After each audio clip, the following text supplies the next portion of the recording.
Hurricanes, powerful forces of nature that can reshape entire coastlines. But what exactly are they? How do they form? And how are they named? Today we're diving into the fascinating world of hurricanes and uncovering some record-breaking facts. First, what is a hurricane? Hurricanes, typhoons, and cyclones are all names for the same type of storm, a massive rotating system with wind speeds of over 74 miles per hour. The difference between them comes down to geography. In the Atlantic and Northeast Pacific, they're called hurricanes. In the Northwest Pacific, they're typhoons. And in the South Pacific and Indian Ocean, we call them cyclones. These storms form in warm tropical waters where heat and moisture combine to create towering clouds and thunderstorms. As the storm grows and rotates, it pulls in more warm, moist air. Once winds reach 74 miles per hour, it's officially a hurricane. From there, they're categorized on a scale from 1 to 5, with Category 5 storms producing winds over 157 miles per hour. But how do hurricanes get their names? Since the 1950s, hurricanes have been named from a list that rotates every 6 years. Names alternate between male and female and follow the alphabetical order. For example, you might hear Hurricane Alex followed by Hurricane Bonnie. However, when a hurricane is especially destructive, its name is retired.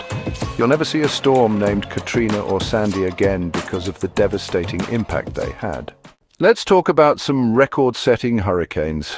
The strongest hurricane in the Atlantic was Wilma in 2005, with wind speeds reaching 185 miles per hour. The deadliest on record was the Great Hurricane of 1780, which tragically claimed over 22,000 lives in the Caribbean.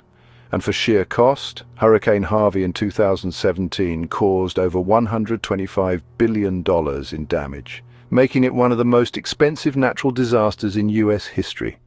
Hurricanes don't just bring strong winds, they also cause massive storm surges which push seawater onto land, leading to catastrophic flooding.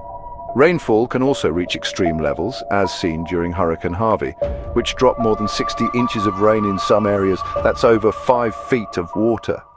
One of the most fascinating parts of a hurricane is the eye, the calm center of the storm. While the outer edges are swirling with winds and rain, the eye can be so calm that the skies are clear. But don't be fooled, the eye wall surrounding this calm zone is where the most intense winds occur. Hurricanes don't spin the same way everywhere. In the northern hemisphere, they rotate counterclockwise. In the southern hemisphere, they spin clockwise. This is due to the Coriolis effect, which influences the direction of the winds. Hurricane season in the Atlantic runs from June through November, with September often being the most active month. During this time, it's important to stay informed, have a plan in place, and be ready to evacuate if necessary. To recap, hurricanes are powerful tropical storms with winds exceeding 74 miles per hour. They can grow into devastating forces of nature, causing wind damage, storm surges, and extreme flooding. But knowing how they form, how they're named, and how to prepare can help keep you safe during hurricane season. For more information and preparedness tips, stay with us here at CapTech. Stay safe, stay informed, and remember, knowledge is power when it comes to weathering the storm.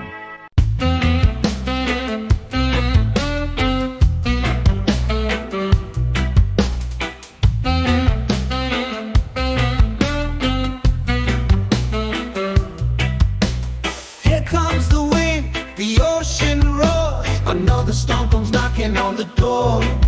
From the Gulf Coast to the Carolina shore, we've seen it all, but we always want more.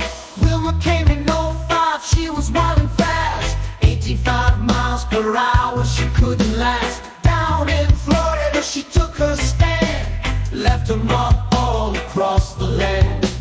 Hurricanes spinning through the night, names we remember, storms full of might. From Katrina to Sandy, we'll never forget the years they came, the places they hit. In '92, Andrew came crashing down South Florida and Louisiana towns. Winds so strong, roofs flew high. A Category 5 kissed the ground goodbye. Then in '17, Harvey made his name. Texas felt the flood, never quite the same. 60 inches of rain, the streets ran deep, left a memory